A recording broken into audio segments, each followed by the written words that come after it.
Jabatan Perkhidmatan Awam Malaysia Pembangunan, Yang Berbahagia Datuk Dr. Roslina binti Lazimi, Timbalan Ketua Pengarah Jabatan Perkhidmatan Awam Malaysia, Operasi, pengarah-pengarah bahagian, semua pegawai-pegawai dan kaki tangan warga GPA, barisan ursia daripada unit pengurusan psikologi dan kaunseling BKP GPA, dan juga AJK Surau Umar Abdul Aziz GPA selaku penganjur bersama.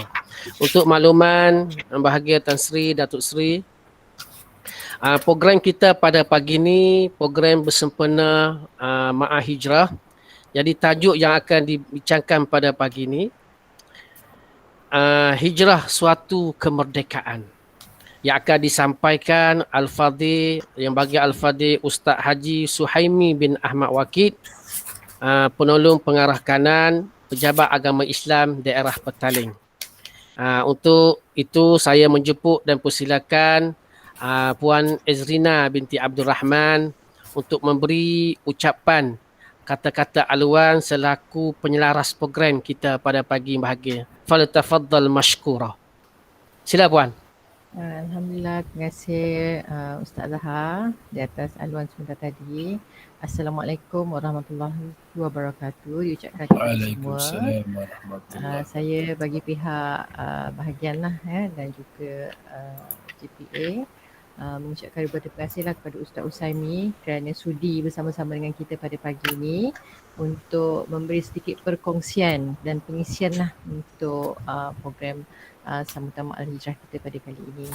Dan terima kasih juga diucapkan kepada semua para peserta yang turut sama hadir pada hari ini untuk sama-sama kita mendengar dan mendapat sedikit ilmu lah pada hari ini, insyaAllah. Itu sahaja daripada saya. Terima kasih.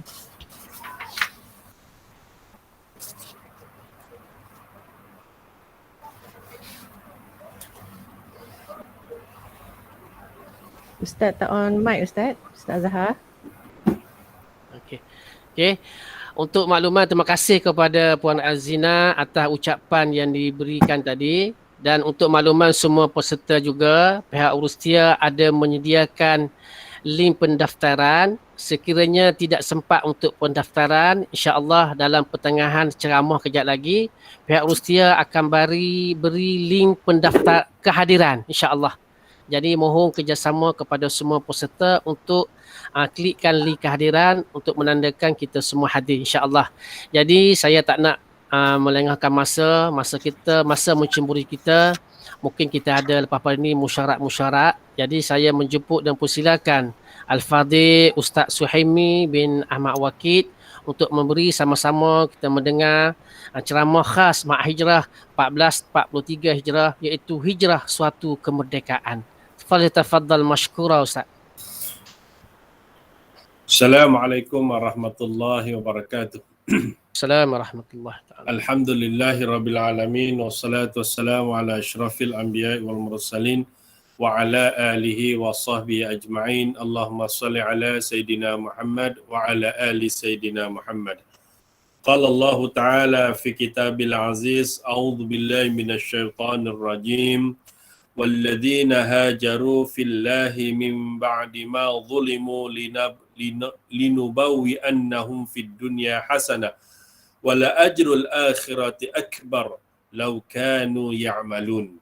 Dan orang-orang yang berhijrah kerana Allah, sesudah mereka dianiaya atau ditindas oleh musuh-musuh Islam, kami akan menempatkan mereka di dunia ini pada tempatnya yang terbaik, dan sesungguhnya pahala amal mereka yang baik itu lebih besar di akhirat kelak kalaulah mereka mengetahui. Surah An-Nahl ayat yang ke-41. Nabi SAW bersabda dalam satu hadis, innamal a'malu binniyat wa innama likulli imrin ma nawa faman kanat hijratuhu ila Allah wa rasul fa hijratuhu ila Allah wa rasuluh wa man kanat hijratuhu lidunya yusibuha aw imra'atin yankahuha fa hijratuhu ila ma hajara ilaihi. Muttafaqun alaih. Sesungguhnya setiap amalan itu dengan niat, dan sesungguhnya setiap yang dilakukan itu adalah berdasarkan apa yang diniatkan. Maka barang siapa yang berhijrah kerana Allah dan Rasulnya, maka hijrahnya itu adalah kerana Allah dan Rasulnya. Maka berhijrahlah ia kerana Allah dan Rasulnya. Dan barang siapa yang berhijrah kerana untuk mendapat dunia, maka dia akan mendapatkannya. Ataupun ke atas seorang wanita yang akan dinikahinya, maka hijrahnya itu adalah berdasarkan apa yang dihijrahkan. Muttafaqun alaih. Sadaqallah wa rasuluh. Yang berbahagia sahabat saya pada Ustaz Muhammad Azhar Muhammad, pengurusi atau pengacara program pada pagi ini. Seterusnya yang berbahagia Tan Sri Muhammad Khairul Adib bin Abdul Rahman, Ketua Pengarah Perkhidmatan Awam. Yang berbahagia Datuk Sri Haji Suhaimi bin Mahbar, Timbalan Ketua Pengarah Perkhidmatan Awam, bahagian pembangunan. Seterusnya yang berbahagia Datuk Dr. Ruslina binti Lazimi, Timbalan Ketua Pengarah Perkhidmatan Awam, bahagian operasi, pengarah-pengarah bahagian serta semua pegawai dan kaki tangan JPA. Seterusnya kepada barisan urustia daripada unit pengurusan psikologi dan kaunseling BKP JPA dan AJK Surau Umar Abdul Aziz JPA selaku penganjur bersama. Seterusnya kepada muslimin muslimat, saudara-saudari yang dirahmati dikasihi Allah, didoakan semoga semuanya sihat sejahtera, dianugerahkan kelapangan hati, ketenangan jiwa, rezeki yang baik, kesihatan yang baik, dan mudah-mudahan kita semua akan dihindarkan daripada terkena wabak COVID-19. Dan kalau yang mungkin hari ini telah diuji dengan COVID-19, mungkin dalam keadaan kurang sihat, mudah-mudahan Allah segera sembuhkan.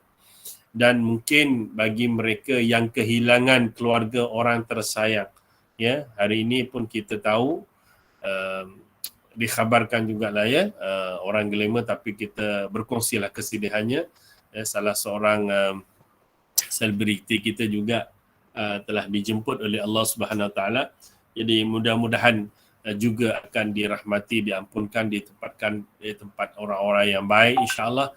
Dan mungkin jugalah kepada kita yang Allah berikan sedikit ujian berkaitan dengan COVID ini, kita terima dan sabar, dan mudah-mudahan kesabaran itulah yang akan mendidik hati kita untuk menjadi hamba Allah yang sentiasa bertakwa. Amin. Baik, yang pertama secara ringkas saya mengucapkan setinggi-tinggi tahniah di atas penganjuran program pada kali ini. Saya kira satu usaha yang sangat baik dan satu usaha yang patut diteruskan, supaya kesinambungan majlis ilmu itu dapat diteruskan walaupun dengan norma baru. Kita banyak bertemu di dalam majlis ilmu melalui alam maya ini, tetapi saya kira tujuan dan matlamatnya sama, cuma mungkin sedikit cara perbezaan itu berlaku pada hari ini. Wa ala kulli hal, saya mengucapkan terima kasih juga diberikan peluang untuk berkongsi ilmu bersama dengan datuk-datuk, datin-datin, tuan-tuan dan puan-puan, berkaitan dengan tajuk kita pada pagi ini, hijrah menuju kemerdekaan. Begitu kan tajuknya, lebih kurang. Saya pun istilahnya bila masuk pejabat pagi ni, ingat-ingat kita nak fokus, rupanya banyak wahyu turun dah. Pukul 11 ni dah ada meeting lain pula dah. Tapi tak apalah, ini sebab tanggungjawab kita insya-Allah. Hijrah suatu kemerdekaan. Baik, secara ringkasnya muslimin muslimat, sebelum kita berbicara lebih jauh lagi, saya mengharapkan supaya kita mengikhlaskan diri kita. Ini suatu hijrah juga yang berkaitan dengan kehidupan kita. Kita belajar untuk mengikhlaskan diri untuk melakukan apa saja pekerjaan, dan sekiranya ia suatu perkara yang baik, maka ia akan mendapat ilmu. Begitu juga dengan kita pada pagi ini sama-sama secara online, niatkan ikhlas lillahi ta'ala supaya kita mendapat ilmu, dan mudah-mudahan ilmu yang kita dapat itu ada manfaatnya. Ada manfaatnya. Sebab itu kita bukan sahaja nak dengar, sekadar kita nak kata memenuhi jemputan, sekadar memenuhi kehadiran, jangan begitu. Itu yang niat nombor 2 tak apa. Orang kampung saya kata niat nombor loro, nombor telu syarapa. Tapi niat nombor 1 niatin lillahi ta'ala, men kita entuk ilmu ni ene manfaati. Tu saya cakap Jerman sikit lah. Sahabat kita, saudara Zahar tak faham dah. Ada orang pantai timur sana kan. Tapi mungkin ada rakan-rakan faham. Tapi itulah yang saya sebutkan. Ya, itulah penghijrahan awal yang saya ingin mengajak diri saya dan tuan-tuan. Apa saja yang kita lakukan lillahi ta'ala. Ya, hatta kita mengaji pada pagi ni belajar ilmu lillahi ta'ala. Supaya ilmu yang kita dapat tu tak sia-sia. Dan kita jangan lupa doa yang kita selalu minta pada Allah. Allahumma inni as'aluka ilman nafi'a wa rizqan halalan tayyiba wa amalan mutaqabbala. Ada keywordnya di situ. Kita minta supaya kita dapat ilmu yang bermanfaat. Dan kata Imam Al-Ghazali rahimahullahu ta'ala, tanda orang yang dapat ilmunya bermanfaat tu ada 5 muslimin muslimat. Ya, ni ada 5 ni. Ya, yang pertama iaitu bila dia mengaji, belajar, dapat ilmu, dia semakin takut dengan Allah Subhanahu Wa Taala. Itu target yang pertama, ya. Dia semakin takut dengan Allah Subhanahu Wa Taala. Yang kedua, semakin dia belajar, mengaji, dia dapat bermuhasabah diri. Ya, bermuhasabah diri. Ya, saya tak tahu masalah tuan-tuan, saya tak tahu masalah tuan-tuan di tempat kerja tuan-tuan, saya tak tahu masalah tuan-tuan dengan masyarakat, saya tak tahu masalah tuan-tuan dengan keluarga tuan-tuan, saya tak tahu masalah tuan-tuan dengan rakan-rakan, ya. Saya tak tahu masalah tuan-tuan dengan diri tuan-tuan sendiri, saya tak tahu. Kan? Tetapi yang tahu hanya kita saja. Ya, yang tahu hanya kita sahaja. Jadi bila saya sebutkan perkara-perkara yang berkaitan, mungkin apa yang saya sebut itu secara tak langsung telah menyentuh, ya, mungkin sebahagian yang saya sebutkan tadi. Di situlah peluang untuk kita bermuhasabah diri. Di situ peluang kita. Oh, selama ni aku kerja niatnya nampak macam kurang ikhlas. Contohnya lah, itu contoh kan. Lepas ni insyaAllah saya nak lebih ikhlas. Oh, selama ni aku dapat pendapatan tapi aku sendiri masih kurang nak infak kepada orang-orang yang memerlukan. Aku tengok adik aku susah, hari ni aku cuba nak bantu dia. Contohnya begitu. Ya, jadi daripada satu sudut kita dapat ilmu, kita merdekakan diri kita dengan kebaikan dalam kehidupan kita. Yang ketiga, semakin dia berilmu, dia semakin bersemangat untuk melakukan kebaikan. Ya, dia semakin bersemangat muslimin muslimat. Kerana apa? Dia tahu apa yang dia buat itu ada manfaatnya. Apa yang dia buat itu memberikan kesan yang baik pada diri, keluarga dan masyarakat dia. Dia maksudnya begitu. Dia ada tahu. Ya, sampai peringkat kalau dia faham pentingnya kita menjaga hubungan baik sesama manusia. Ya, kita dapat melihat, kata Nabi, jangan lupa besok kalau kamu masuk ke dalam syurga, ya, sebagai seorang Muslim kita kena yakin di situ, jangan kamu lupa tanyakan mana rakan-rakan kamu, mana bos kamu, mana jiran kamu, mana keluarga kamu, ya, ketika mana kamu hidup kat dunia. Dan di ketika itulah muslimin muslimat ada rakan-rakan jiran kita yang mungkin kita dulu buat kebaikan kepada mereka. Akhirnya mereka meminta kepada Allah, ya Allah segerakanlah sahabatku ini untuk masuk ke syurga Allah SWT. Maknanya masuk syurga tak nak sendiri-sendiri. Macam itu. Kita nak masuk syurga, kita dengan diri kita, dengan keluarga kita, dengan masyarakat kita, insyaAllah. Yang keempat, semakin berilmu, dia semakin tahu. Ya, apa dia? Dunia sementara dia kurang mencintai hal-hal keduniaan. Kerja-kerja tapi hubungan dengan Allah dia jaga. Kerja-kerja hubungan keluarga dia jaga. Kerja-kerja dengan masyarakat dia jaga. Kerja-kerja dia ambil tahu hal-hal kebaikan untuk negara dia. Maksud macam itu. Pasal apa? Dia nampak hidup dunia sementara cukup masa Allah jemput. Jadi kita tak nak sampai perangkat kita ni work-click. Work-click ni apa muslimin muslimat? Over kerja. Kerja 24 jam sampai kita mengabaikan tanggungjawab kita kepada orang yang ada hak ke atas diri kita. Dan yang terakhir, bila dia mengaji, dia belajar, dia faham apa yang dia dapat muslimin muslimat, dia akan lebih cintakan akhirat. Saya dah sebutkan tadi. Dia tahu dunia sementara cukup masa Allah jemput dia, maka apa sahaja yang dilakukan kat dunia ini asal kebaikan kerana Allah, dan itulah yang menjamin kehidupan yang kekal abadi Ya, kerana insya-Allah. Itu di antara perkara pertama yang saya nak sebut. Baik. Dikaitkan dengan soal hijrah muslimin muslimat yang dirahmati dikasihi Allah. Sekejap ya, saya nak onkan saya punya bateri laptop ni. Bila online ni cepat dia habis bateri ni. Sekejap ya.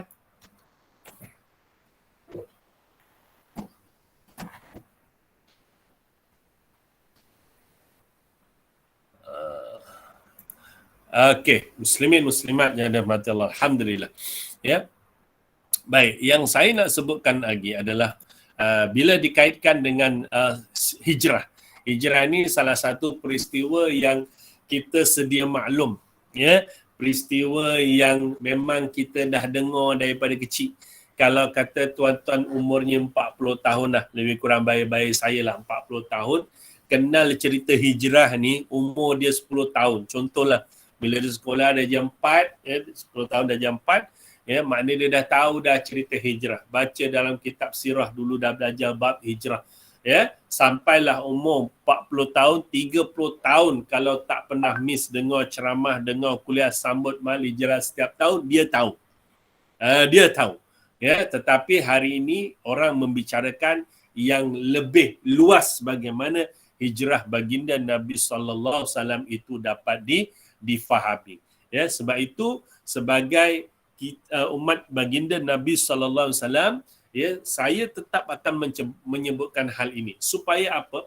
Kita tahu hijrah ini salah satu peristiwa yang berlaku kepada baginda Nabi SAW, dan kewajipan kita sebagai umatnya adalah untuk terus, ya, memperingati peristiwa-peristiwa besar yang berlaku kepada baginda Nabi SAW, ya, supaya peristiwa itu menjadikan kita ni orang yang sentiasa mengingati Nabi, dan kita akhirnya yang kita sebutkan nanti, kita bukan sekadar mengingati Nabi, tetapi kita dapat menjadikan kehidupan baginda Nabi SAW dan apa sahaja yang berlaku dalam kehidupan Nabi ada manfaatnya buat kita. Sebab itu, tak kiralah hijrah ke, maulid Nabi ke, awal Muharram ke, insyaAllah awal Muharram, insyaAllah besok lah ya, 1 Muharram, ya, apataupun peristiwa-peristiwa Isra' Mi'raj ke, yang dikaitkan dengan baginda Nabi SAW, wajar kita sebutkan, wajar kita ingatkan, dan kita sebutkan sirah itu.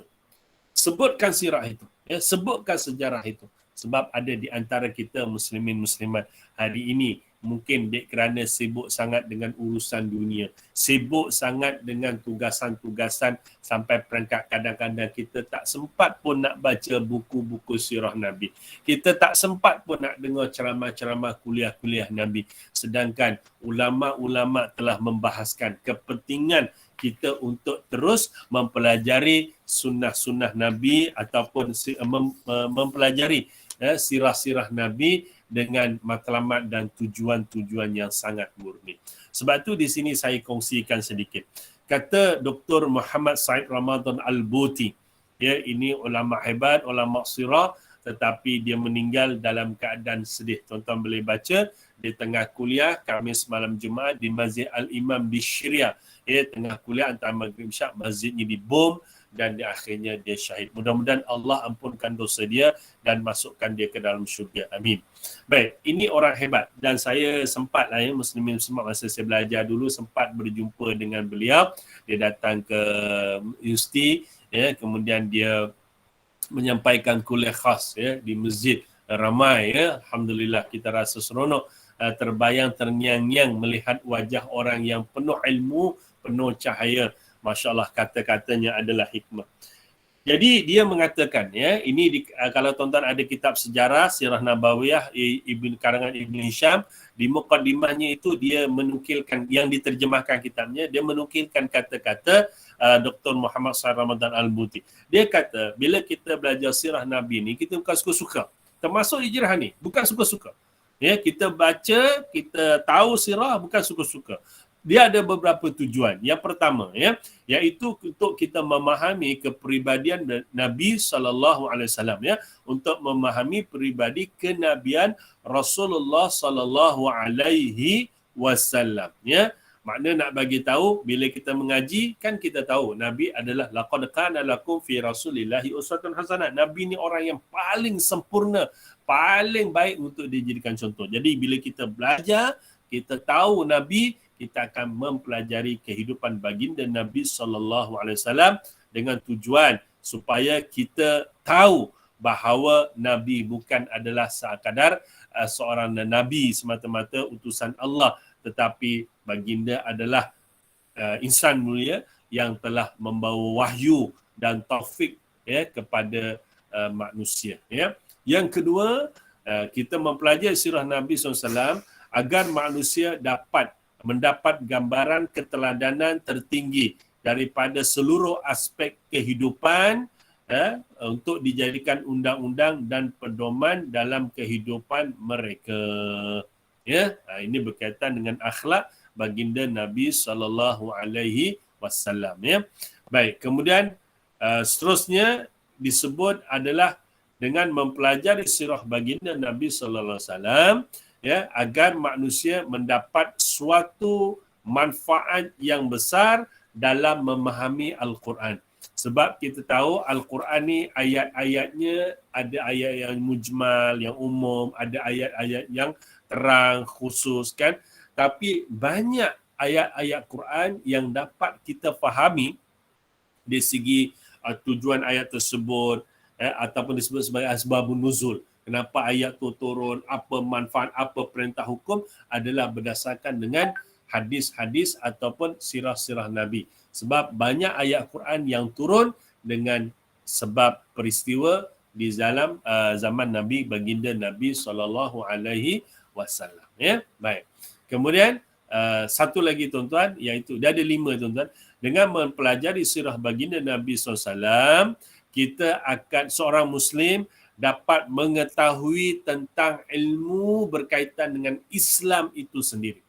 Memahami ilmu yang berkaitan dengan Islam yang berteraskan kepada soal akidah, soal hukum hakam, soal bagaimana kehidupan Nabi sallallahu alaihi wasallam dalam masyarakatnya yang menerapkan hukum hakam dengan begitu baik hingga dapat diterima, itu kita dapat pelajari. Jadi asasnya sirah Nabi kita dapat mempelajari tentang soal akidah, soal syariat, soal akhlak sebagai teras kehidupan manusia. Itu tujuan dia.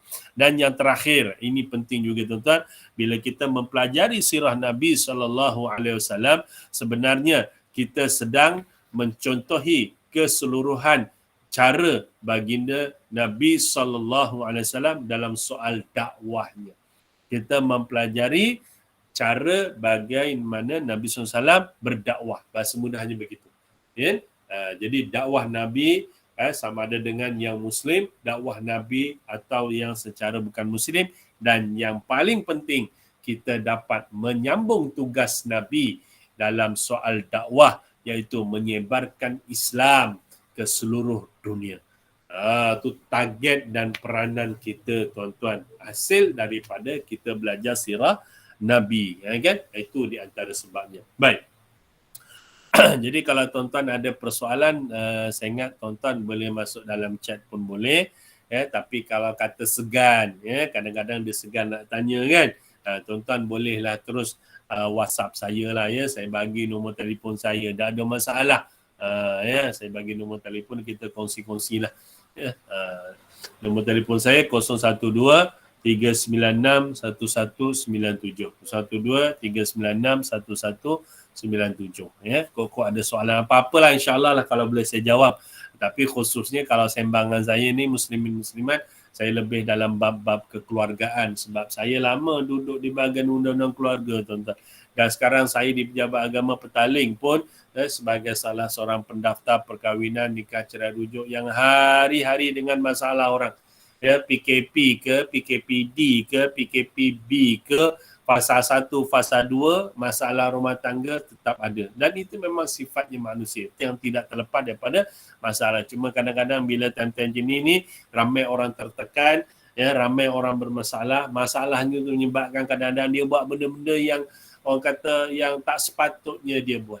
Ya, sebab tu kadang-kadang dia memang kena mengaji, belajar, faham bagaimana kehidupan baginda Nabi SAW yang lebih banyak dugaan dan cabarannya, ya, tetapi di atas kesabaran, sifat Nabi yang begitu hebat yang patut kita contohi hari ini akhirnya, ya, bukan sekadar Nabi berjaya melaksanakan tugasnya sebagai seorang Nabi, tapi kehidupan Nabi itu sendiri pun sebenarnya boleh dijadikan contoh kita, insya-Allah.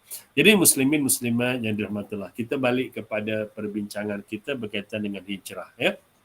Tuan-tuan, secara ringkaslah, ya, bila dikatakan hijrah ni bahasa Arab, ya, bahasa Arab yang bermaksud pindah. Ya, bermaksud pindah, tetapi dia banyak tarifan, tuan-tuan, banyak tarifan, tapi dalam masa yang ringkas, ya.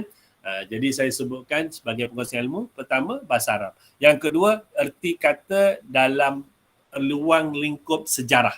Ya, ruang lingkup khusus sejarah baginda Nabi SAW, iaitu bila dikatakan hijrah, iaitu perpindahan Nabi dan umat Islam yang dilakukan pun hari ini, kan, kita pun dah hafal, kan, perpindahan Nabi dan umat Islam dari kota Mekah ke kota Madinah. Itulah takrifan sebahagian ulama yang mengatakan dikaitkan hijrah dalam takrifan berkaitan dengan Nabi adalah suatu proses perpindahan baginda Nabi SAW dan umat Islam, ya, daripada kota Madinah, Mekah ke Madinah.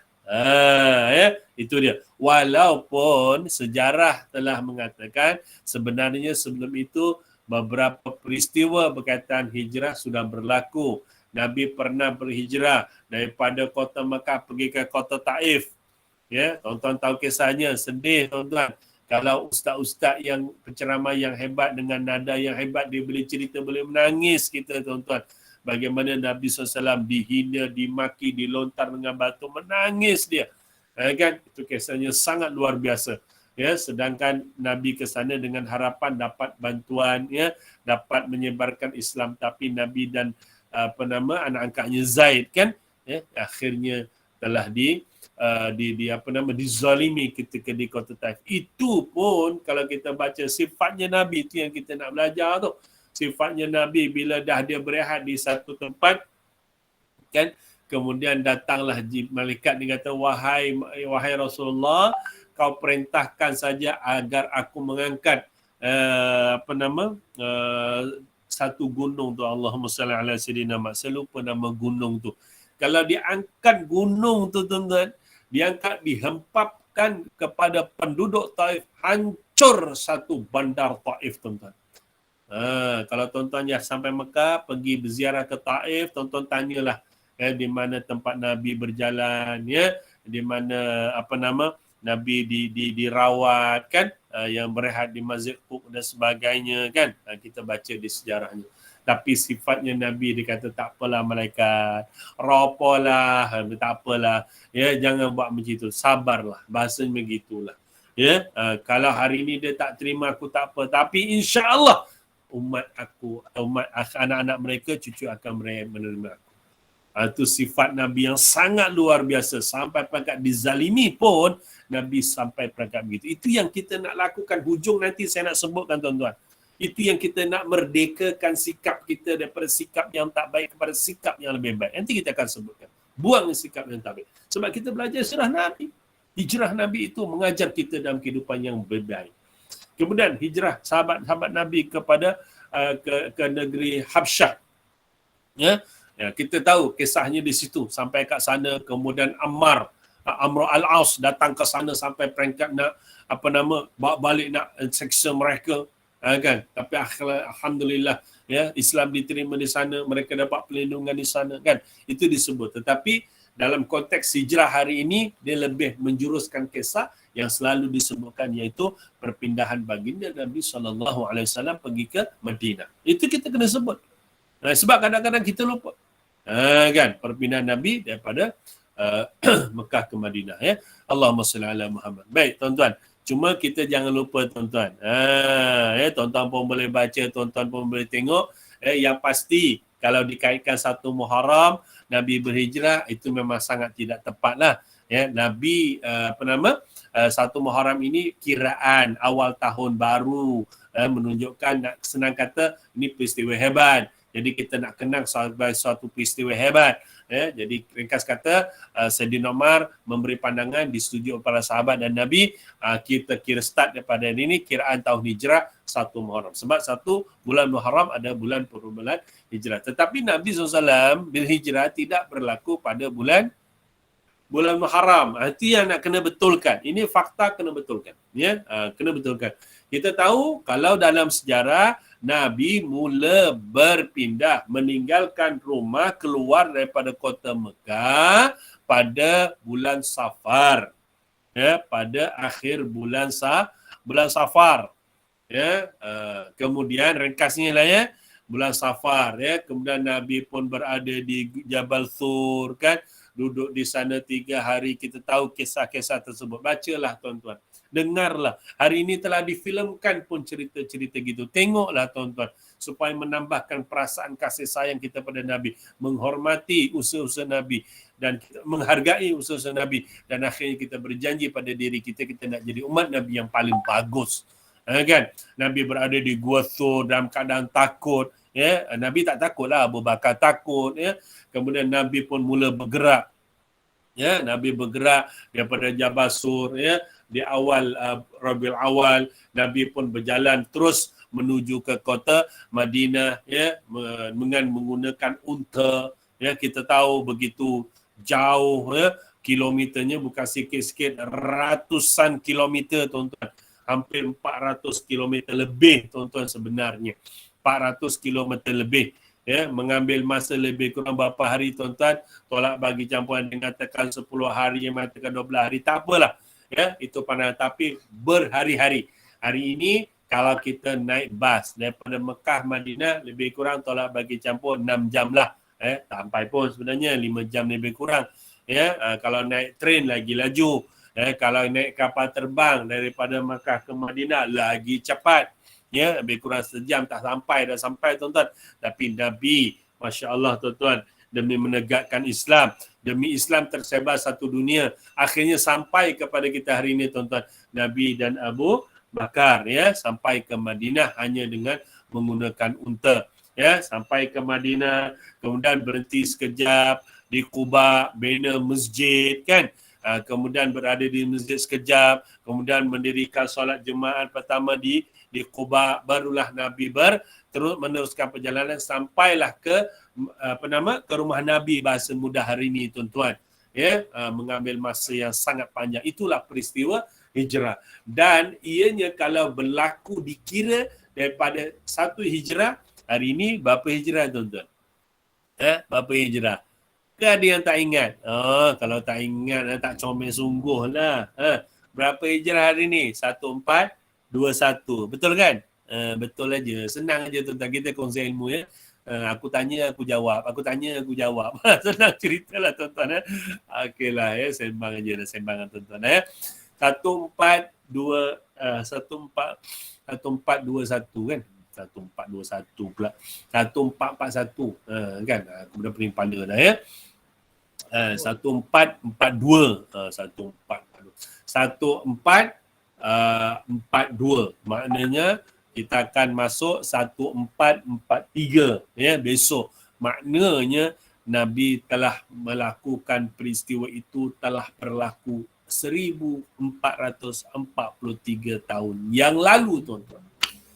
Ya, 1400 tahun yang lama dah tuan-tuan.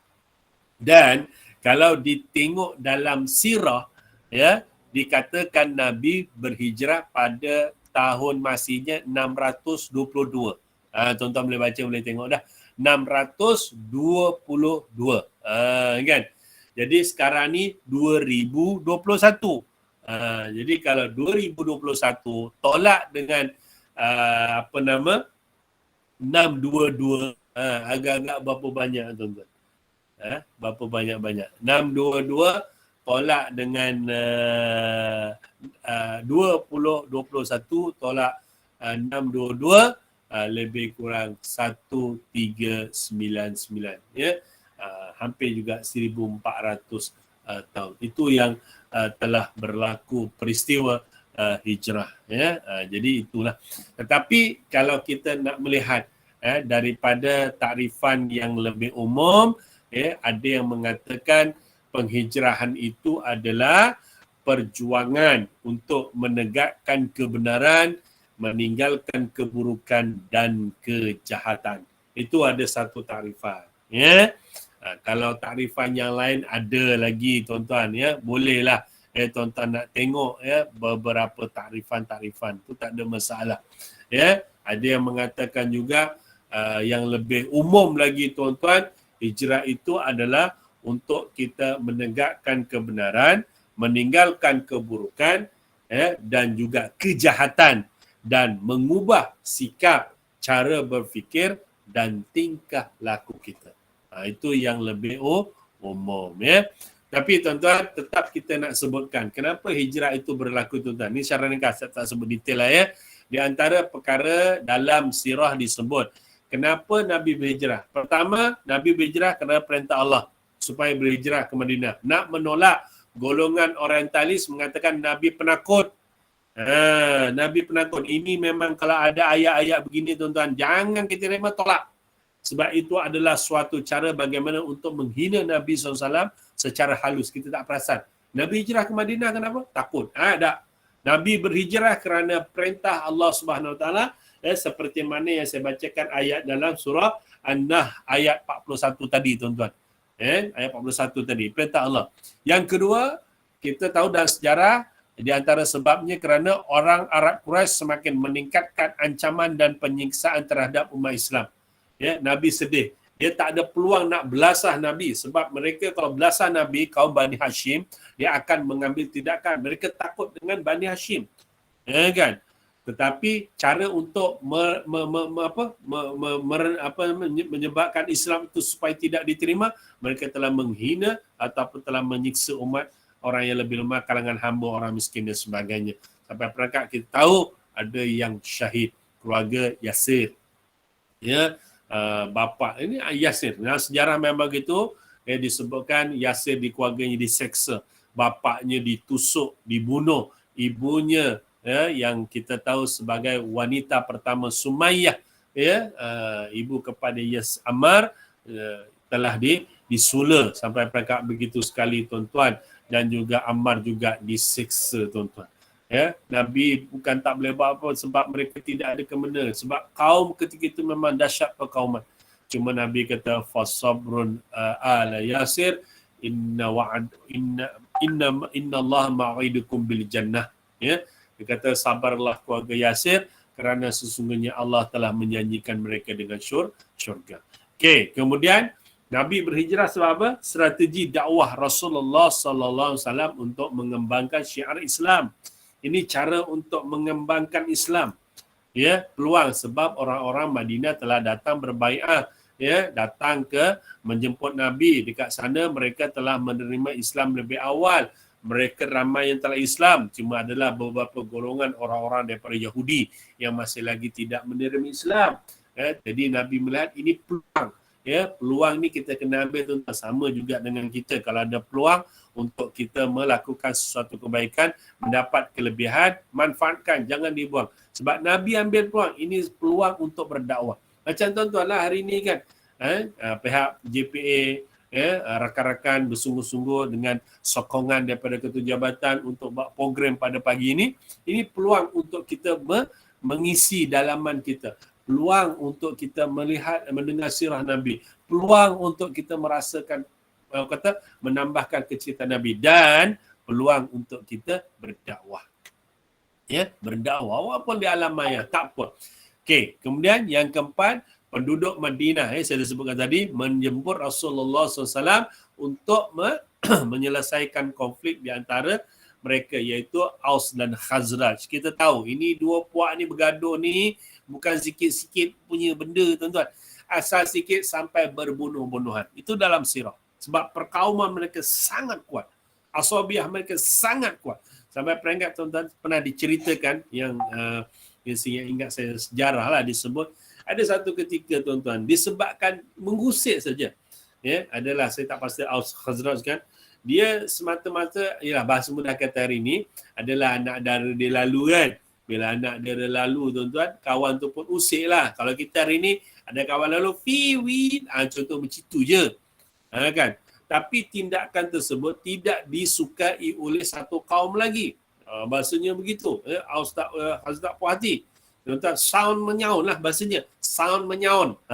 Tu ya. Sound menyaun. Tu ya. Jadi bila sound menyaun, akhirnya tak puas hati daripada sound menyaun, mulut ke mulut, naik ke tangan, ada yang sampai terluka, dan akhirnya mereka sampai peringkat ada yang berbunuh, tuan-tuan. Sampai benda begitu sekali, tuan-tuan. Itu sikap. Lepas tu sikap macam itu kita tak ada, tuan-tuan. Buang sikap. Tapi Nabi melihat ini peluang untuk mendamaikan mereka, peluang untuk menjelaskan Islam itu hidup dengan penuh kasih sayang. Itu gitu ya. Baik, kemudian dakwah Nabi Muhammad SAW tentang hebat. Ya, yang keempat, lima di antara sebabnya dakwah Nabi Muhammad SAW telah ditentang hebat, pemulauan terhadap Bani Hashim dan Bani Muttalib serta pakatan membunuh Rasulullah SAW. Dia begitu, tuan-tuan ya. Okay, jadi kita nampaklah di situ di antara sebab-sebabnya mengapa kita lihat berlakunya peristiwa hijrah ini ya. InsyaAllah, mudah-mudahan.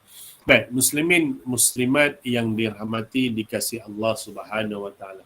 Ya, saya nak mengajak diri saya dan tuan-tuan kita melihat lebih luas sedikit berkaitan dengan hijrah ini, tuan-tuan ya. Daripada sirah-sirahnya kita dah sebut dah, tuan-tuan ya. Jadi daripada tujuannya kita dah sebut, tuan-tuan. Tetapi daripada satu sudut lagi yang kita nak kaitkan dengan kehidupan kita pada hari ini, tuan-tuan. Sebab itu, tuan-tuan, daripada peristiwa hijrah ni sebenarnya adalah beberapa catatan-catatan penting yang perlu kita ambil dan kita terapkan dalam kehidupan kita untuk melahirkan diri kita sebagai seorang yang benar-benar bertakwa kepada Allah SWT dan memberikan manfaat yang terbaik kepada orang lain. Kan? Sebab tu kita nak kena ingat, tuan-tuan, ya, bahawa yang pertama saya nak sebutkan, ya, sebab saya nak kaitkan juga dengan hijrah ini suatu kemerdekaan. Kalau daripada sejarah kita tahu tadi kesan daripada hijrah, salah satunya Nabi dapat membina sebuah kerajaan yang hebat di Madinah. Itu dia punya natijah besarnya, tuan-tuan. Nabi dapat membina sebuah kerajaan yang hebat di Madinah. Itu saya terangkan.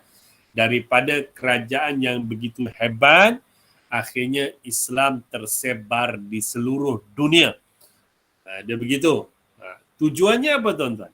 Nak memerdekakan diri manusia daripada sifat hamba kepada sifat yang lebih merdeka. Hamba bukan semata hamba kepada manusia, hamba kepada harta, hamba kepada pangkat, hamba kepada kedudukan, hamba kepada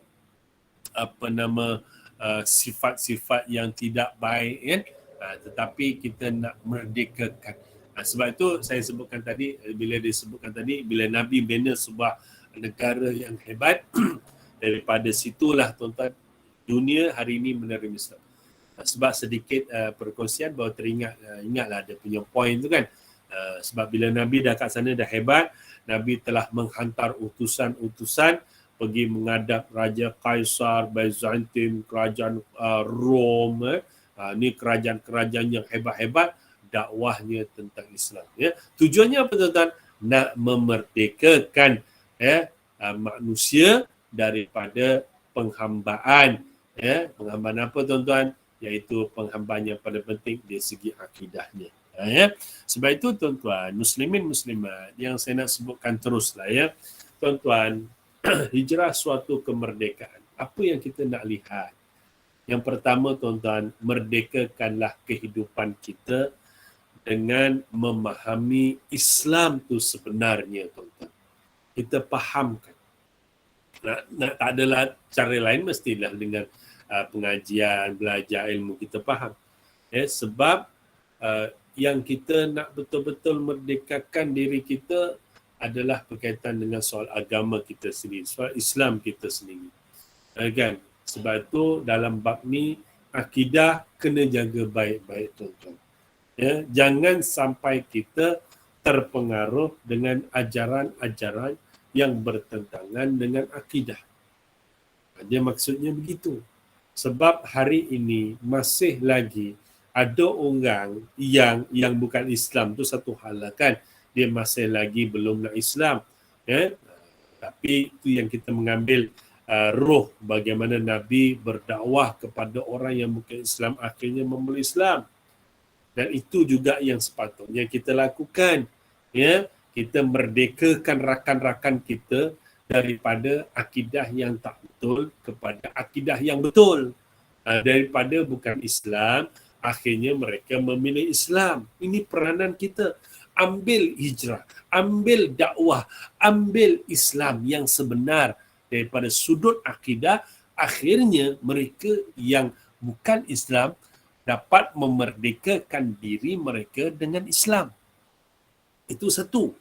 Dan kita ini yang beragama Islam, peganglah akidah kita yang sebenar-benarnya supaya kita hidup dengan akidah yang betul. Akidah kita, akidah ahli sunnah wal jamaah. Dan itu yang ditekankan oleh baginda Nabi SAW.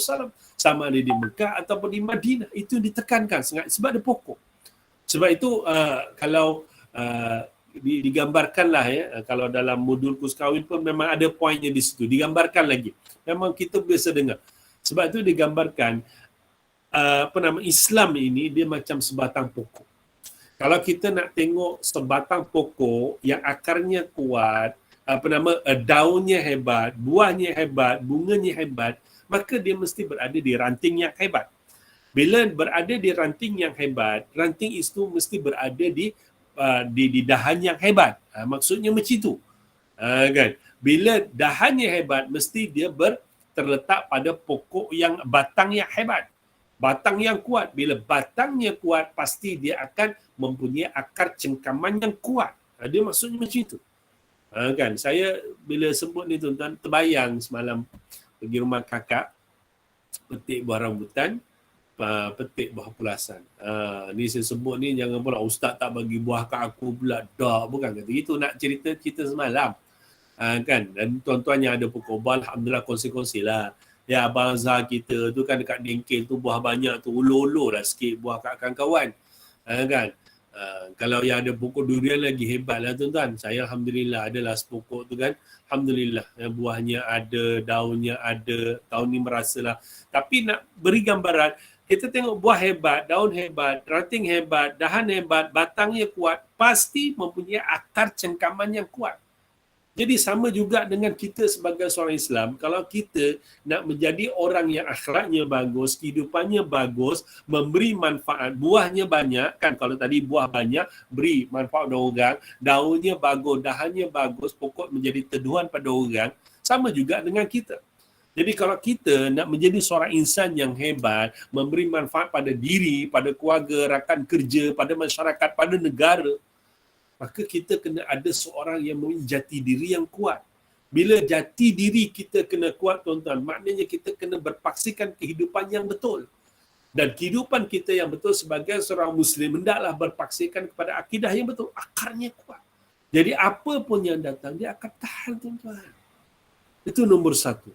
Jadi dalam bab ini saya nak mengingatkan, peganglah akidah ahli sunnah wal jamaah, jangan sampai terpesong dengan akidah yang sesat. Itu yang nombor satu tuan-tuan.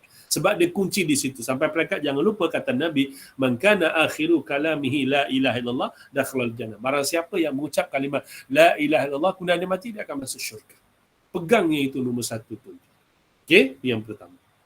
Dan yang kedua tuan-tuan, jangan kita lupa. Ya. Daripada peristiwa hijrah ini kita dapat memerdekakan. Apa yang kita nak merdekakan tuan-tuan? Iaitu cara kehidupan kita hendaklah berpaksikan kepada syariat Allah Subhanahu Wa Taala. Syariat ini adalah panduan kehidupan kita. Kan?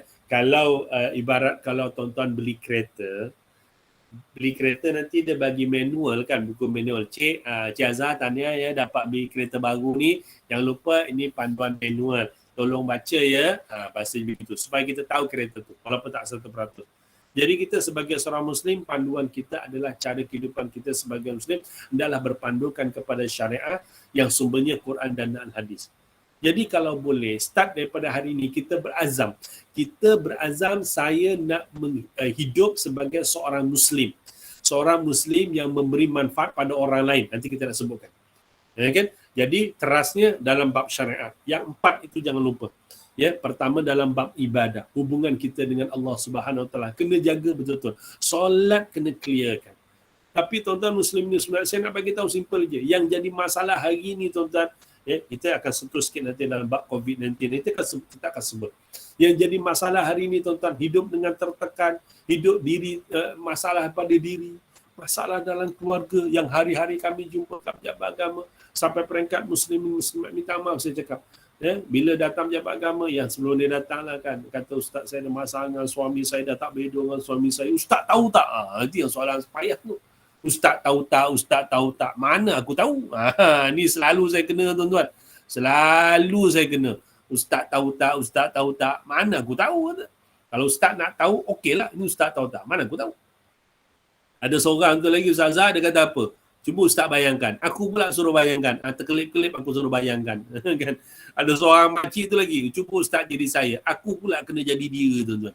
Kan? Sampai peringkat saya nak bagi tuan-tuan, ada yang sampai peringkat dekat, kalau macam ni tuan-tuan, dia kata lebih baik saya bunuh diri je. Sampai peringkat nak bunuh diri. Kan? Saya nak bagi tuan-tuan muslimin-muslimat, ini mereka yang kurang menjaga hubungan dengan Allah. Solatnya tak berapa nak jaga. Yang solat pun bermasalah, yang tak solat lagi bermasalah tuan-tuan. Sampai peringkat tu yang saya kata paling dahsyat kita pernah jumpa, dia kata apa? Kalau payah sangat tak cakap saya nak keluar daripada Islam. Sampai cakap ugut kita nak keluar daripada Islam. Bayangkan kalau ketika itu dia mati dalam keadaan tidak ada Islam, duduk neraka selama-lamanya. Khalidina fiha abadah. Takkah gitu-gitu? Jangan begitu tu. Kan? Jadi kita jadikan kehidupan kita sebenar-benarnya mengikut panduan syarak. Kan? Jadi ibadah kita jaga betul. Saya sebut kuliah panjang-panjang pun mungkin sejam, 2 jam sama lagi. Tapi kalau kita masih lagi tidak menjaga solat tuan-tuan, masih ada bermasalah. Maknanya kita tidak memerdekakan diri kita sebenarnya dengan cara hidup kita sebagaimana ditutup dalam syarak. Okey, satu. Yang kedua, dalam bab munakah, belajarlah tuan-tuan. Mengaji dan belajar cara hidup berkeluarga. Hari ini kahwin 3-4 hari cerai. Jangan terkejut, berlaku 3-4 hari cerai. Ada yang hidup 20 tahun ni yang saya duduk kalau tapi tuan-tuan saya buat background lain. Kalau saya buat buat gambar sebenarnya saya duduk di sofa ni tuan-tuan, di bilik saya ni tuan. Sofa ni tuan-tuan pernah menyaksikan ada suami isteri tuan-tuan duduk berasingan hampir 20 tahun. Just imagine, 20 tahun hidup berasingan suami isteri. Suami hidup sendiri, isteri hidup sendiri. Islam tidak pernah hajar begitu. Tidak pernah mengajar. Jadi macam mana kehidupan kita? Ada dapat kebahagiaan? Tak ada. Islam tidak pernah mengajar begitu. Begitu juga dalam bab dalam bab muamalah. Ya, ini penting tuan-tuan, kaitkan. Jadi seboleh daya tuan-tuan, kita merdekakan diri kita daripada sistem, walaupun kita mungkin hari ini terpaksa tuan-tuan.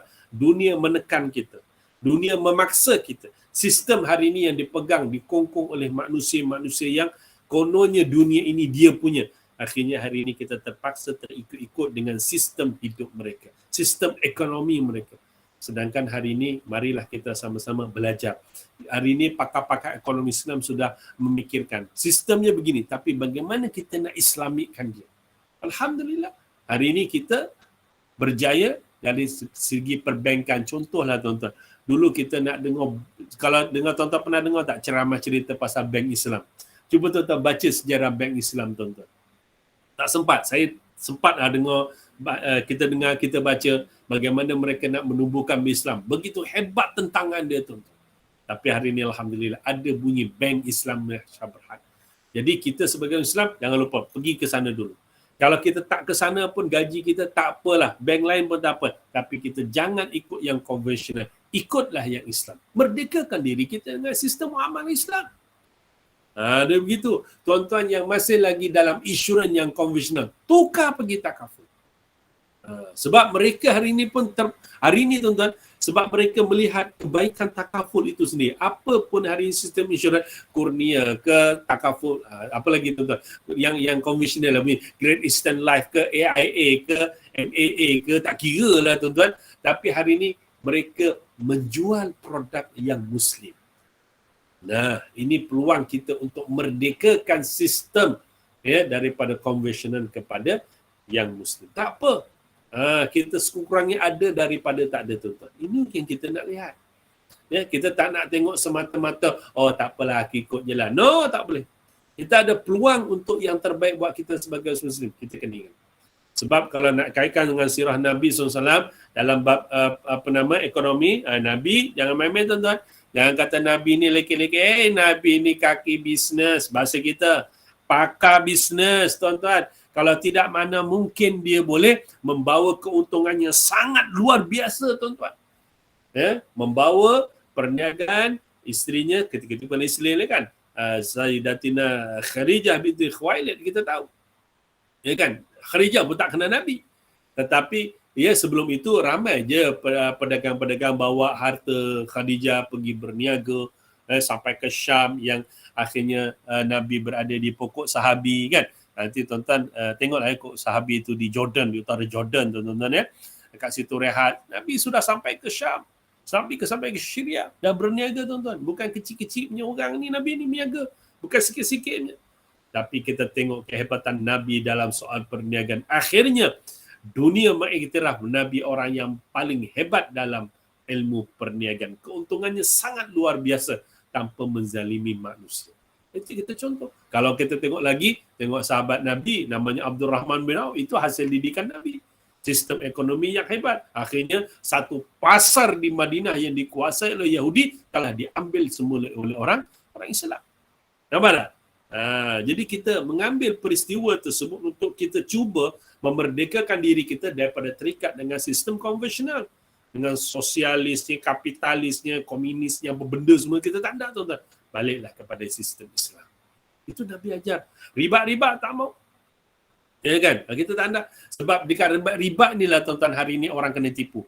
Kan? Orang tak takut dengan Islam. Orang menipu. Scammer di kaki kelentong, tuan-tuan. Saya ingat ni yang ramai-ramai depan saya ni, saya tengok kehadiran lebih ke 127. Tolak aku 126, tolak Ustaz Azhar 125. Ya, yang lain tak tahulah, harap-harap dengarlah. Takutnya kadang-kadang Ustaz Azhar kan dia tekan aja tapi dia merewang lain, tuan-tuan. Dengar Ustaz. Ya. Macam mana? Dengar. Ya ke? Alhamdulillah. Kalau dengar, alhamdulillah. Ya, mudah-mudahan begitulah. Jadi saya nak bagi tahunya apa lagi poin yang saya dah sebutkan tadi, Allahumma salli ala sayyidina Muhammad, lupalah. Lari poin saya. Allahumma salli ala soal perniagaan dan sebagainya. Saya nak beritahu. Yang hari ni yang di hadapan saya, muslimin muslimat, saya yakin ada di antara kita yang pernah kena kelentong dengan scammer. Betul tak? Ada. Ada di antara kita yang terang-terang kena tipu dengan perniagaan. Ada. Dan yang menipu tu kadang-kadang adalah orang Muslim. Itu yang perkara yang menyedihkan. Seolah-olah dia tak yakin, dia tak tahu kehidupan ini, dunia sementara besok akan dijawab oleh Allah SWT. Saya pun dah kena 2-3 kali, bukan tak kena dah. Kan? Itu nak beritahu. Sampai peringkat, tuan-tuan, bila kita mengabaikan sistem ekonomi Islam ni, tuan-tuan, hari ini sewenang-wenangnya orang menipu dan mengambil kesempatan orang yang lemah. Sedih, tuan-tuan. Kan? Hati-hatilah ya dalam bab ekonomi ni, sikitlah hati-hatilah. Yang suka-suka bisnes ni, hati-hatilah, tuan-tuan ya. Hati-hati sangat. Ya, sebab yalah kiri kanan kita ramai yang kena, tuan-tuan ya. Bukan sikit-sikit. Macam bisnes emas itu hari kan. Bisnes emas. Siapa ingat kes bisnes emas tu? Tuan-tuan tengok pun boleh boleh tahu lah kan. Adalah seorang sahabat. Ni pasal orang tu jumpa saya. Salah seorang tu sahabat jumpa saya. Dia cerita dengan saya, Ustaz, ni kita ada gemar gini. Saya tanya sistemnya macam mana, saya cakap ada. Sistemnya macam mana? Sistemnya macam ni. Katalah ni Ustaz ada duit RM1,000. Contohlah, saya kata RM1,000 ni emas. Tapi Ustaz bayar, emasnya tak dapat, emasnya dilaburkan, tiap-tiap bulan dapat untung. Saya kata tak boleh. Haram. Itu riba, saya kata. Macam mana ada? Tak ada riba. Tak, riba, saya cakap dengan dia. Saya tak boleh. Dalam Islam tak boleh sistem begitu. Kan? Tak ada kata macam ni. Tak, saya kata tidak. Kalau saya nak, saya kata ini duit saya 1,000, ini emas, saya bayar 1,000, saya nak emas saya. Macam itu. Itu dibolehkan. Hati-hati tuan-tuan. Tapi tuan-tuan saya nak bagi tahu muslimin muslimat, dek keranalah tuan-tuan. Ya, kita percaya sangat, ikut sangat, akhirnya kawan kita tu tuan-tuan kena kelentong, bukan sikit-sikit. 90,000 Ustaz Azhar. Kena tipu Ustaz. Nampak dah saya kata. Jadi kita tak nak hidup kita masih lagi terbelenggu dengan suasana begitu. Sebab tu kita penting, kita belajar, kita faham. Jadi kehidupan kita tu cantik. Ya, dia akan bertempatan dengan syariat. Dan yang hebat lagi tuan-tuan, ihfazillah yahfazka. Kamu jaga hubungan dengan Allah, Allah akan jaga kita insya-Allah. Ya, itu satu sistem. Dalam bab syariat, bagaimana kita nak merdekakan diri kita. Begitu juga satu lagi dalam bab soal hukum hakam ni tuan-tuan. Ya, dalam bab jenayah, ini semuanya Allah telah mengatur kehidupan kita. Jadi sepatutnya kita sebagai hamba-Nya, kita berusahalah untuk memastikan hak Allah ini dapat ditunaikan insya-Allah. Muslimin muslimat yang dirahmati dikasihi Allah. Saya lebih kurang ada 20 minit lagi tuan-tuan. Semua izin pukul 11 saya kena berhenti sebab tadi dah dapat wahyu. Ya, pukul 11 ni kena attend ada satu kena attend satu meeting perbincangan sekejap. Baik tuan-tuan. Saya nak minta izin, saya nak teruskan lagi perbincangan kita daripada satu sudut, iaitu kita merdekakanlah sifat kita dengan sifat dengan yang sifat lebih baik. Ya, yang kita nak sebutkan. Jadi selepas ini muslimin muslimat, cubalah kita lebih bersifat dengan sifat yang lebih baik. Itu je saya nak pesan. Kan? Tuan-tuan dah baik dah, ya. Alhamdulillah, ya, dengan mudah-mudahlah dengan keluarga baik, dengan rakan-rakan baik, ya. Tapi kita mengharapkan selepas ini tuan-tuan belajarlah supaya kita lebih menjadi insan yang kata Nabi, khairun nas, sebaik-baik manusia adalah orang kata anfa'ahun nas, ya, iaitu dia memberikan manfaat kepada orang lain insya-Allah. Jadi dalam hal ini sekadar saya mengingatkan diri saya tuan-tuan, marilah sama-sama kita mengubah sikap kepada sikap yang lebih baik. Dalam hal ini, sebab itu kadang-kadang kita melihat kenapa setengah-setengah orang tu akhlaknya kurang bagus tuan-tuan, ya. Kurang bagus. Ya, kalau dengan orang tu tak suka dengan dia, cakap dia tu menyakitkan, perbuatan dia tu menyakitkan. Cuma dalam hal ini kita cuma ingatlah pesan Nabi. Kata Nabi sallallahu alaihi wasallam, dalam jasad manusia ada seketul daging. Kalau dagingnya baik, baiklah dia tuan-tuan. Kalau dagingnya tak baik, tak baiklah dia tuan-tuan. Iaitu kata Nabi, ala wahya al-qalb. Ni hati kita tuan-tuan. Ya, jadi kalau hati baik, baiklah. Kalau tidak baik, tak baik. Sebab tu saya mengajak diri saya dan tuan-tuan, marilah sama-sama kita mempunyai hati yang baik. Ya kan? Itu kata Imam Al-Ghazali rahimahullah ta'ala, jiwa kita ni, hati kita ni sepatutnya kena hiasi dengan sifat-sifat yang baik. Ya, bila sifat baik ini ada pada jiwa kita, insya-Allah orang yang berada di sekeliling kita akan mendapat manfaat yang sangat luar biasa. Ya, sepintas lalu ingatan kata Imam Ghazali, ada 10 sifat yang sepatutnya kita amalkan dalam kehidupan kita. Yang pertama apa dia? Kena banyak ingat kepada Allah, zikrullah. Masa kita senang, masa kita susah, ingat Allah.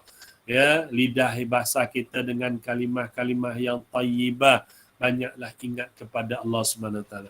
Kemudian jangan lupa adanya sifat perasaan takut kepada Allah Subhanahu wa ta'ala, khauf kepada Allah Subhanahu wa ta'ala. Ini kalau ada panjang masa, ada ruang masa panjang kita bincang sikit dalam bab khauf. Cuma teringat kata Sayyidina Ali, perasaan takut ni dia kena ada dengan kaitkan dengan sifat ar-raja, dengan harap. Ya, betul, kita takut di hadapan Allah, kata Sayyidina Ali, takut besok di hadapan Allah, besok kita akan bawa macam-macam amalan kan. Tapi kita kena ada perasaan takut satu pun amalannya Allah tak terima kita. Tapi kita minta dengan Allah, ar-raja, betul. Kalau Allah tak nak terima amalan kita, tak apalah. Tapi kita tetap berharap dengan rahmat Allah. Ya, rahmat Allah yang akan menyelamatkan kita daripada api neraka dan masuk ke dalam syurga. Okey, secara petala lagi tuan-tuan, jangan lupa kita ni diminta supaya banyak selalu bertaubat kepada Allah. Nabi yang tak ada dosa pun satu hari 70 kali bertaubat kepada Allah. Ya, kita ni masya-Allah ya. Kalau boleh marilah sama-sama banyakkan bertaubat. Kita ikhlaskan dalam amalan ya. Kemudian kita zuhudlah dalam kehidupan kita. Zuhud ni bukannya tolak dunia, dah berpada-pada ya. Bukan sampai peringkat kita menzalimi diri kita, dah makan 3 hari sekali baru makan. Wih, sangat luar biasa tu, berpada-pada ya. Okey, kemudian kita ialah sifat mahmudah ni apa ni lagi? Banyakkan bertaubat, ya, kasih kepada Allah, ya, tawakal kepada Allah, ya, syukur dengan nikmat yang Allah berikan ya. Sebab tu kita pun minta dengan Allah, Allahumma a'inna ala zikrika wa syukrika wa husni ibadatik. Minta dengan Allah supaya Allah bantu kita sentiasa banyak bersyukur. Ya. Sebab dikaitkan terus sikit lah ya. Takut saya lupa tuan-tuan. Hari ini kita sihat, alhamdulillah, kita ada pekerjaan, kita ada rezeki tuan-tuan. Ya, kita ada rezeki dan kita harap tuan-tuan kongsi-kongsikanlah rezeki kita dengan orang-orang yang memerlukan. Ya kan? Kongsi-kongsikan. Kalau sedikit-sedikit pun tak apalah tuan-tuan. Ya, sedikit pun sedikit tak apa kita kongsikan. Sebab hari ini bila pandemik COVID-19 melanda dunia tuan-tuan. Melanda dunia. Bukan sikit-sikit tuan-tuan. Melanda dunia. Mudah-mudahan Allah angkat dan melanda Malaysia. Ya, dan kalau tuan-tuan tengok hari ini maklumat-maklumat yang kita boleh baca, Google pun boleh dapat, tuan-tuan, agak-agak hari ini orang yang kena COVID-19 ni agak-agak berapa juta. Bukan ribu dah ya, juta kan. Agak-agak berapa juta tuan-tuan. Kan? Berdasarkan statistik yang sempat saya tengok lah tuan-tuan, bilangan hari ini yang dah kena COVID-19 iaitu sebanyak 203,401,500 kes. 200 juta lebih tuan-tuan yang kena.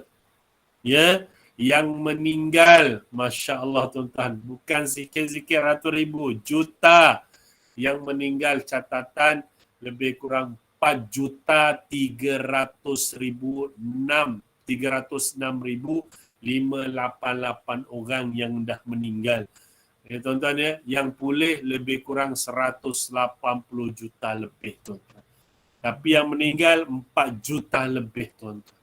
Ya, dan kita tahu yang paling mendominasi adalah Amerika Syarikat dengan kesnya Masya Allah hampir kepada 36 juta lebih. Itu di seluruh dunia. Di dalam negara kita hari ini tuan-tuan, jangan kita lupa.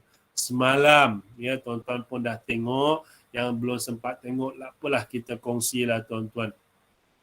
Ya, dekat Malaysia ni tuan-tuan, semalam yang kena COVID-19 total keseluruhannya adalah 1,262,540 orang. Ini semalam. Ya, semalam tuan-tuan ya. Yang dah sembuh alhamdulillah 1 juta lebih. Ya, tetapi yang meninggal semalam, masya-Allah tuan-tuan ya, yang meninggal semalam adalah jumlah paling ramai 360 orang. Mudah-mudahan Allah rahmati mereka yang Muslim dapat syahid dunia, syahid akhirat masuk syurga, amin. Dan total yang meninggal semalam 10,000 ya, 749 yang meninggal tuan-tuan. Ya, yang meninggal tu kadang-kadang bukan siapa, saudara mara kita, mungkin mak ayah kita, mungkin rakan kita kan tuan-tuan ya.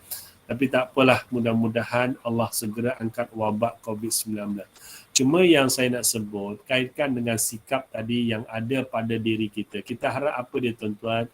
Bila kita dapat rezeki, sebab kita sekurang-kurangnya penjawat awam, alhamdulillah, ini takdir Allah berikan kepada kita, hikmahnya ada. Kita ada kerja, kita ada pendapatan, walaupun ialah istilahnya tak banyak mana, tapi adalah rezeki kita dan maintain. Tapi jangan lupa kata ulama, orang yang ada rezeki pada hari ini, dia boleh makan minum untuk dia hari ini, kemudian pada tanggungan dia, maka dia termasuklah orang kaya. Dan kalau ada rezeki lebih, tuan-tuan, berkongsilah kepada orang yang memerlukan. Syukurlah, tuan-tuan. Kadang-kadang bukan jauh, tuan-tuan, sebelah kita, depan kita. Kadang-kadang rakan kita, jiran kita, saudara mara kita, adik-beradik kita, tuan-tuan. Jadi merdekakanlah sifat kita daripada sifat yang bakhil kepada orang yang bersyukur dan kongsilah rezeki mereka. Tanya mereka, tuan-tuan. Ya, tanya mereka. Saya yakin sangat ada di antara yang dekat dengan kita mengalami keadaan-keadaan yang pendapatannya terjejas, duit simpannya dah habis, mungkin sampai peringkat makannya pun dah dicatu. Anaknya nak makan beras tak ada, ya, susu anak-anak tak ada, bantulah mereka, tuan-tuan. Kalau ini dapat kita lakukan, tuan-tuan, yakinlah, tuan-tuan, pengajaran hijrah salah satunya dapat kita kongsikan. Sebab jangan kita lupa, baginda Nabi SAW dan para muhajirin bila pergi ke Madinah, mereka dalam keadaan tidak membawa harta. Ada bawa, bukan tak bawa sikit, tuan-tuan. Tapi bila sampai sana dengan tidak ada Roma, dengan tak ada itu, tak ada ini. Jadi Nabi SAW mempersaudarakan mereka, muhajirin dan ansar. Mereka berpelukan, ini saudara kamu, tuan-tuan. Kita dapat lihat. Ya kan? Sebab tu salah satu yang masyhur kisah bagaimana Abdul Rahman bin Auf kan disaudarakan dengan seorang sahabat tu, saya lupa.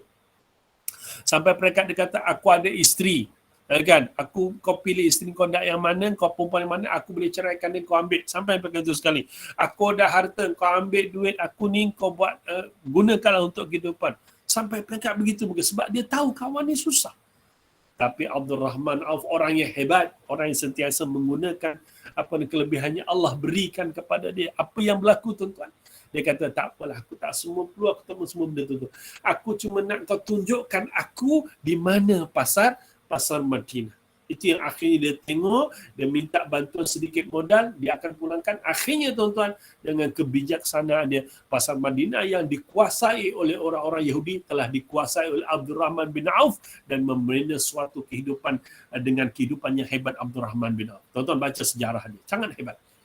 Kan? Itu yang kita nak. Jadi kita nampak hijrah tu, kan, dalam yang berlaku zaman Nabi, kita nampak syukurnya rakan-rakan sahabat-sahabat Nabi kongsi rezeki kepada orang muhajirin. Jadi sama juga dengan kita tu. Sebab tu kita berkongsilah rezeki kita yang sedikit, bantulah rakan kita. Mungkin daripada segi makan minum, segi pakaian, kita bantu daripada segi keperluan yang lain, ya, mungkin perubatan, ya, mungkin sampai perkan nak beli Panadol pun mungkin tak mampu, tu tak bantu mereka. Kalau tidak pun kita tak bantu gitu, Allah berikan kita kesihatan. Kita boleh gunakan telefon. Hari ini, tuan-tuan, jangan tak percaya, tuan-tuan. Ada rakan-rakan anak-anak nak belajar tak ada telefon, tuan-tuan. Kan, terpaksa berkongsi telefon. Kita baca, kita sedih, tuan-tuan. Berkongsilah kalau ada. Belikan telefon per hari 300 canggih, tuan-tuan. Berikan pada mereka. Kalau sampai perangkat kata boleh bagi tu lagi bagus, pinjamkan kau, tak apa, tak ada masalah. Tapi sekurang-kurang kita berkongsi rezeki itu. Ya kan? Yang itu yang akhirnya nanti melahirkan perasaan kasih sayang, itu hormat, kan? Masya Allah. Dan sampai peringkat, tuan-tuan, mungkin yang ada di bahagian psikologi ni, tuan-tuan, bertanya khabarlah kepada mereka yang mungkin keadaannya yang kena kuarantin. Kuarantin, tuan-tuan. Bertanya khabar kepada mereka yang mak ayahnya kat hospital. Bertanya khabar kepada mereka mak ayah yang meninggal, rakan meninggal, adik-beradik meninggal. Saya yakin ada berlaku di, ya, tuan-tuan dah tahu kan, ada tempat di area kampung mana tu lagi, tuan-tuan, hari ini tinggal seorang gitu, tuan-tuan. Dahlah suaminya meninggal, bapaknya meninggal, anaknya tunggal pun meninggal, tuan-tuan. Bayangkan perasaan hati dia macam mana. Tuan-tuan, telefon, tanya khabar mereka, video call, minta izin, bersembanglah dengan mereka. Bagi semangat kepada mereka. Supaya apa, tuan-tuan?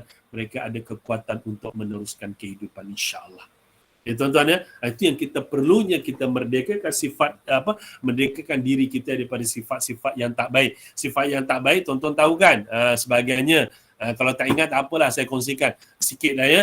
Ni sikap tahu, suka marah-marah, ujub, apa ni kata Imam Al-Ghazali, takbur, makan banyak, cakap benda-benda ngarut, riak, kasih pada harta kedekut kan, kasih pada dunia, seolah merasakan bahawa macam tak mati langsung kan. Ini sifat-sifat yang tak baik kita buang tuan-tuan. Kita buang sifat-sifat tersebut dan kita hiasi sifat-sifat yang baik yang akhirnya kita dapat memberikan manfaat kepada orang lain. Itulah harapan daripada kita, daripada hijrah ini tuan-tuan, insya-Allah muslimin muslimat ya. Baik tuan-tuan yang dirahmati dikasihi Allah Subhanahu wa taala. Okey, mungkin ini saya nak landing dah tuan-tuan ya. Saya nak landing berkaitan dengan hijrah ni tuan-tuan ya, sebagai suatu penelitian juga ya, yang saya nak ingatkan. Takut saya pun sebenarnya takut terlupa tuan-tuan, yang alang-alang teringat ni tuan-tuan, nak ingatkan tuan-tuan, penghijrahan kita dapat lihat lagi daripada satu sudut yang penting ini tuan-tuan. Inilah hakikat hijrah kita yang sebenar. Dan inilah hakikat kehidupan kita yang sebenar. Dan inilah hakikat kemerdekaan kita yang sebenar. Apa dia tuan-tuan? Tuan-tuan jangan lupa. Kehidupan yang kita lalui ini sebenarnya kita ni masih lagi dalam hijrah. Kita ni berhijrah tuan-tuan sebenarnya. Ya, kita ni hidup ni kat dunia sebenarnya pun kita dalam keadaan mengalami hijrah. Sebab manusia pada hakikatnya yang dikatakan kemerdekaan yang sebenar, apa dia tuan-tuan? Iaitu apabila dia dapat melepasi titian sirat dan lepas daripada titian sirat dan akhirnya ke syurga Allah Ta'ala. Itulah kemerdekaan yang sebenar. Sebab hakikatnya manusia kan, jangan lupa, ini saya dah halang kita sebut, kita kongsilah. Jangan kita lupa tuan-tuan. Sebab saya katakan tadi hijrah, perjalanan, kita ni pun dalam perjalanan, ya, mungkin dikatakan sebagai seorang musafir akan berhijrah daripada satu tempat ke satu tempat, kan? Yang mana asalnya manusia ini berada di alam roh, ya kan? Kemudian Allah hijrahkan, ya, masuk alam rahim, kemudian Allah hijrahkan masuk dalam alam kehidupan dunia kita sebenar. Dan maknanya kita dah berhijrah 3 tempat dah. Ya, alam roh, alam rahim, alam dunia. Ya, dan kita berada di sini pun sebenarnya dalam penghijrahan yang seterusnya. Sebab tu kena ingat, dunia ni sementara, cukup masa Allah sebut wala yuakhirallahu nafsan idza jaa ajaluha kan. Maknanya nak ingat. Jadi kita nak berhijrah, lepas ni berhijrah ke alam barzah ini tuan-tuan, mudah-mudahan dalam keadaan yang baik. Kita cerita yang baik je mudah-mudahan. Jadi kita kat dunia ni nak dengan penuh kebaikan, mudah-mudahan kita berhijrah ke alam barzah, alam kubur pun dengan kebaikan. Mudah-mudahan daripada alam kubur nanti akan berlaku satu penghijrahan yang lagi besar, iaitu penghijrahan di alam mahsyar. Kan? Selepas berlaku kiamat, kita akan bangkit semua, yang disebut dalam Quran, yauma yunfakhu fis-suri fatatuna afwaja. Kita tahu apabila ditiupkan sangkakala, manusia akan bangkit dan berhijrah ke satu alam akhirat. Mereka berbaris-baris. Itu panjang lah tu kisahnya tu, kan? Tapi kita nak berada di alam mahsyar dalam keadaan baik. Jadi kalau nak baik, hubungan manusia baik, insya-Allah kita akan dapat kebaikan. Ya? Dan jangan lupa sikit Quran. Kita hubungan Quran pun kena baik, sebab Quran yang bagi syafaat kita, selamat kita dalam mahsyar nanti. Kemudian dalam mahsyar tuan-tuan, masya-Allah kita akan mengalami satu perpindahan lagi. Perjalanan kita akan terus berjalan lagi. Dia pada mahsyar nanti lepas dibangkitkan, ya, kemudian kita akan dihitungkan di sana. Staff saya dah masuk dah, ya, ingatkan saya, ya, saya minta 10 minit dia. Okey, kemudian kita akan melalui perpindah lagi daripada alam mahsyar pergi ke alam mizan tadi, ya, ditimbang, kita akan berjalan lagi, ditimbang di sana, kemudian kita akan mendapat amalan kita, ya, dapat amalan, kemudian kita akan ditimbang amalan kita. Kemudian apakah kita mendapat kelayakan untuk syafaat Nabi, minum telaga Kausar ataupun tidak. Kita akan berjalan lagi titian sirat, yang penting muslimin muslimat. Ini perjalanan kita, dan habis ni tu hujung-hujung titian sirat. So jaga baik-baik tuan-tuan. Kena jaga baik-baik, sebab dah banyak kali digambarkan titian sirat tu bagaimana dia ada tingkatan dia. kemudian adanya bawahnya neraka. Naudzubillah, jangan sampai terhumbat. Tetapi mudah-mudahan kita ni tuan-tuan digambarkan titian sirat, mudah-mudahan kita. Sebab ada orang yang nak berhijrah tuan-tuan, bagi melepasi titian sirat, laju macam kilat, zoom, laju tuan-tuan. Digambarkan Nabi, ada yang lajunya itu naik kenderaan, ada yang lajunya itu macam berjalan, ada yang berjalan tuan-tuan, jalan jatuh naik, akhirnya dia sampai lepas juga tuan-tuan. Tapi yang nak cerita hujungnya tuan-tuan, hakikat kemerdekaan sebenar apabila kita berjaya melalui titian sirat dan berjaya duduk di hadapan pintu syurga dan akhirnya kita masuk ke syurga Allah Subhanahu Wa Taala. Itulah kejayaan sebenar dan itulah kemerdekaan yang sebenarnya tuan-tuan. Ya, dan dalam keadaan itulah yang kita sebutkan, hidupan kita ni pastikanlah berpaksikan dengan akidah yang benar, syariat yang benar, dan akhirnya tuan-tuan mudah-mudahan kita mendapat suatu kehidupan yang sebenar, iaitu hidup di syurga Allah Subhanahu Wa Taala. Ya, itulah sebagai penghujung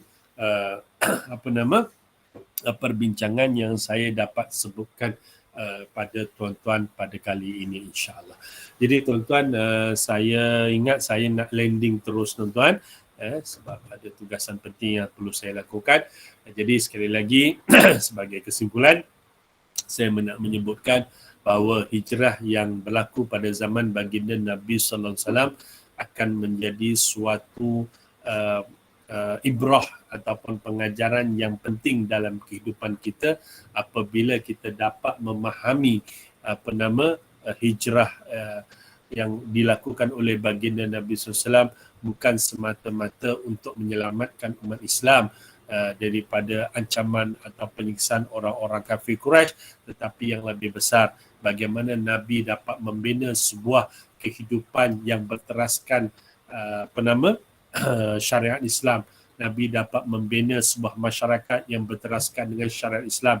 Nabi dapat membina sebuah negara dengan berteraskan dengan syariat Islam, dan akhirnya Islam dapat kita kecapi hari ini kerana dakwah daripada Nabi dan para sahabat yang terus berhijrah dan terus berhijrah dan terus berhijrah, akhirnya sampailah kepada kita.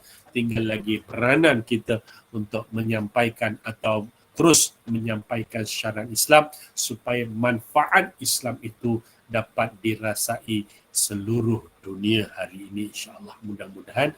Dan jangan lupa dalam suasana COVID-19 ni tuan-tuan, sekali lagi saya menyeru tuan-tuan, marilah sama-sama kita berganding bahu, kita patuh kepada kepada SOP yang telah ditetapkan, dan kita mengharapkan dalam suasana kita pun kan suasana merdeka hari ini tuan-tuan, taatlah pada pemimpin semana-mana pemimpin kita taat kepada Allah Subhanahu Wa Taala, dan mudah-mudahan kita dapat bersama-sama bekerjasama untuk memutuskan rantaian COVID-19, dan mudah-mudahan kita dapat kembali kepada kehidupan sedia kala, hidup bermasyarakat, hidup dengan dengan baik, mudah-mudahan begitulah, insya-Allah. Jadi sekali lagi saya ucapkan terima kasih di atas peluang dan ruang yang diberikan kepada saya. Mohon maaf salah silap, terasa kecil hati. Saya mohon maaf kalau ada kekurangan ke tak sampai maksud dan sebagainya. Saya mohon maaf sekali lagi, dan yang paling penting saya terpaksa menamatkan sesi kita lebih awal di atas tugasan yang perlu kita sama-sama laksanakan, insya-Allah. Jadi satu dua soalan kalau ada, silakan. Ada soalan tak? Ada soalan tak?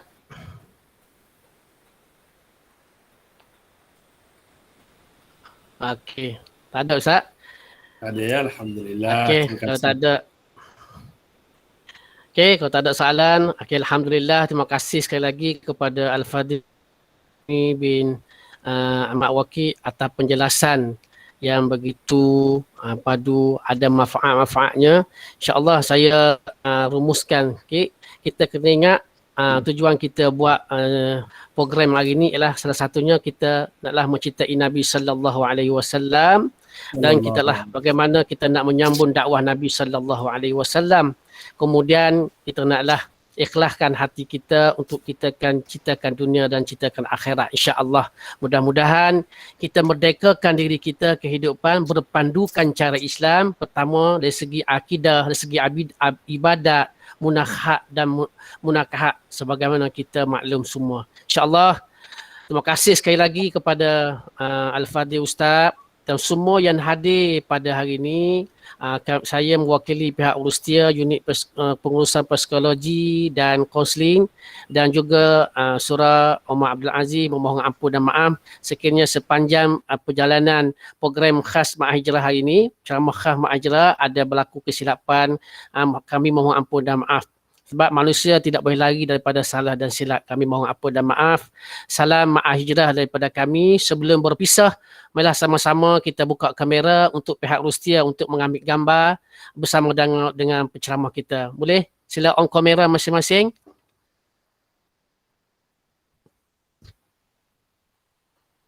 Okey, sudah bersedia? Rustia? Okey. Oh, bos ada tu, Cik Faiza. Okey, 1, 2, 3. Okey, lagi sekali. 1, 2, 3. Okey, terima kasih semua, insya-Allah. Sebelum pada tu, kita akan buat bacaan Yasin untuk menyambut kemerdekaan kita sebelum pada 31 Ogos, insya-Allah. Sama-sama kita memakmurkan, insya-Allah. Terima kasih semua. Assalamualaikum warahmatullahi taala wabarakatuh. Assalamualaikum warahmatullahi wabarakatuh. Bye. Jumpa lagi. Masyarakat psikologi. Ini jabatan psikologi ke? Ya.